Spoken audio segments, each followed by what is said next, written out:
Selamat sore Bapak Ibu Saudara yang kekasih di dalam Tuhan Yesus Kristus. Sore hari ini kita akan merenungkan bagian dari firman Tuhan dari Amsal 17 ayat 22. Hati yang gembira adalah obat yang manjur, tetapi semangat yang patah mengeringkan tulang. Bapak Ibu Saudara, dalam beberapa minggu ini atau hampir sebulan kami berada dalam suasana karantina. Saya menemukan beberapa hal di dalamnya. Ada terlalu banyak pesan Tuhan yang saya temukan dalam masa-masa karantina ini. Yang pertama adalah gembira itu sehat. Sekalipun dalam kondisi situasi tubuh yang tidak sehat, bahkan bisa jadi membuat kita kesulitan untuk makan dan minum. Tapi dalam situasi itu, Tuhan mengingatkan bahwa Dia berkata kepada saya, obat yang terbaik adalah hati yang gembira. Benar sekali Bapak Ibu. Di hari yang keempat, ketika Pak Edison mulai demam, saya pun juga mulai kehilangan penciuman dan hilang rasa untuk memakan sesuatu. Tetapi dalam hati saya terus ada semangat, tetap berpikiran positif, dan hati tetap senang. Makanan yang tidak ada rasanya, saya makan sebagaimana biasanya, tetap memakannya sampai habis, bahkan makannya terlihat begitu lahap, padahal tidak ada rasa sama sekali.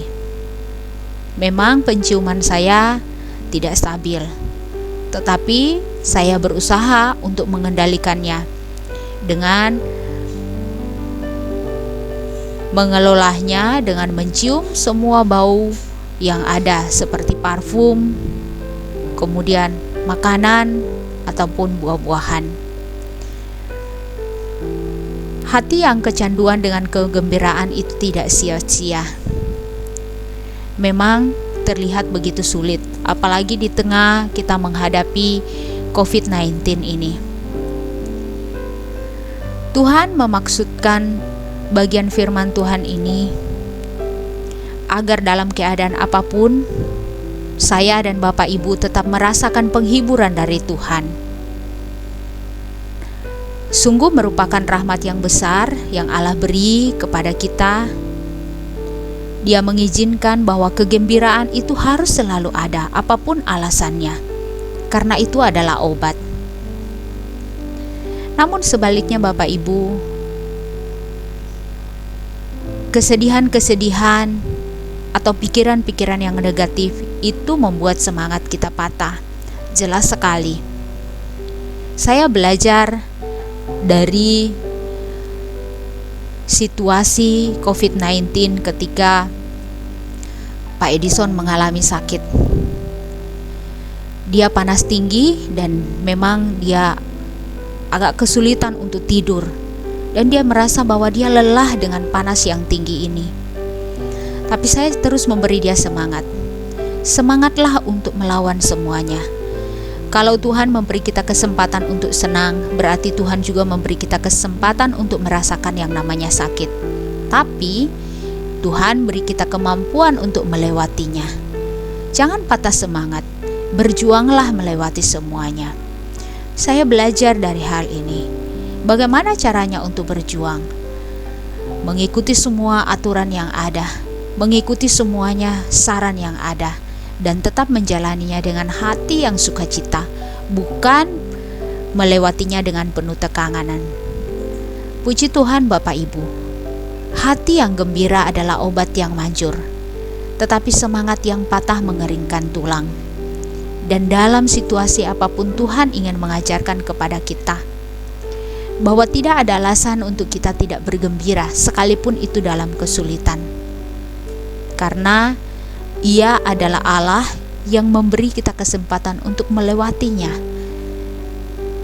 kesusahan dan juga keberhasilan. Dua hal itu Tuhan beri kita kesempatan untuk kita melihat bahwa di atas semuanya ada Tuhan yang mengendalikan.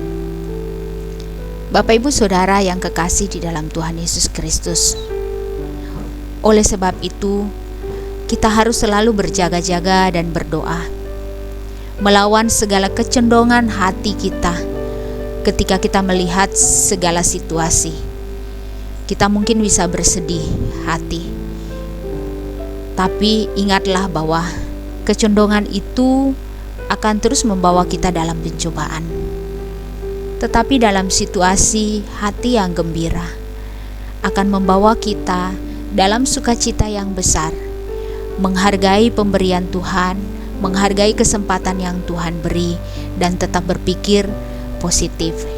Ingatlah bahwa COVID-19 bukan satu-satunya penyakit yang mematikan. Ada banyak penyakit yang mematikan, tapi kunci di atas segalanya adalah tetap mengikuti semua aturan, mempercayakan semua kepada Tuhan, dan juga tetap percaya bahwa di atas semuanya Tuhan mengendalikan.